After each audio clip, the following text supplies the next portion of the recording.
One of the first cars accessible to the masses was the 1908 Model T, an American car manufactured by the Ford Motor Company.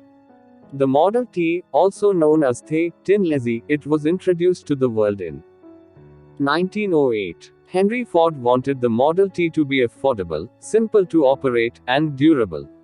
The vehicle was allowing Ford to achieve his aim of manufacturing the universal car.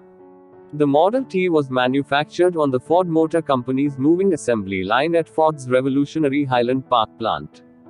Due to the mass production of the vehicle, Ford Motor Company could sell the vehicle for between $260 and $850 as Henry Ford passed production savings on to his customers.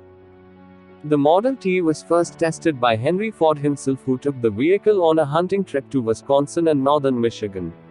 The Model T became famous for the stunts it could perform, including climbing the stairs of the Tennessee State Capitol and reaching the top of Pikes Peak. After the test of his own product, the vehicle was shipped to its first customer on October 1, 1908. The revolutionary vehicle saw the placement of the steering wheel on the left side, allowing passengers easy access to and from the cars. The vehicle was also the first to have its engine block in the crankcase cast as a single unit, the first to have a removable cylinder head for easy access, and the first to make such extensive use of the lightweight but strong alloy known as vanadium steel. The Model T's agile transmission made shifting gears easy for everyone. These improvements and innovations allowed the world to move towards a more urban way of life. The early Model T came with a toolkit, packed the gas tank under the front passenger seat, provided a windshield as an option before it was standardized, and had to be cranked to get it going. This in turn required the standardization of products and resulted in the volume production of such commodities as firearms, swing machines, bicycles, and many other items. In 1913, the United States produced some 485,000 of the world total of 606,124 motor vehicles.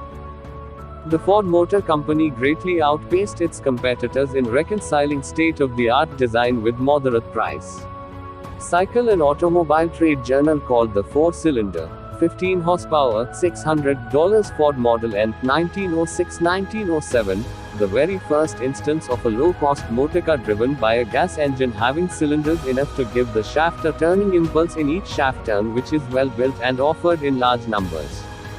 Deluged with orders, Ford installed improved production equipment and after 1906 was able to make deliveries of 100 cars a day.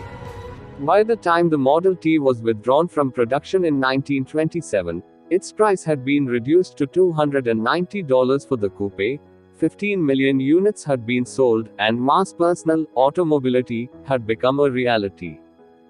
The Model T was intended to be a farmer's car that served the transportation needs of a nation of farmers. Its popularity was bound to wane as the country urbanized and as rural regions got out of the mud with passage of the 1916 Federal Aid Road Act and the 1921 Federal Highway Act. Moreover, the Model T remained basically unchanged long after it was technologically obsolete. Model T owners began to trade up to larger, faster, smoother riding, more stylish cars. The demand for basic transportation the Model T had met tended increasingly in the 1920s to be filled from the backlog of used cars piling up in dealers' lots as the market became saturated. Largely due to the Model T's incredible popularity, the US government made construction of new roads one of its top priorities by 1920. By 1926, however, the Lizzie had become outdated in a rapidly expanding market for cheaper cars. While Henry Ford had hoped to keep up production of the Model T while retooling his factories for its replacement, the Model A, lack of demand forced his hand. On May 25, 1927, he made headlines around the world with the announcement that he was discontinuing the Model T.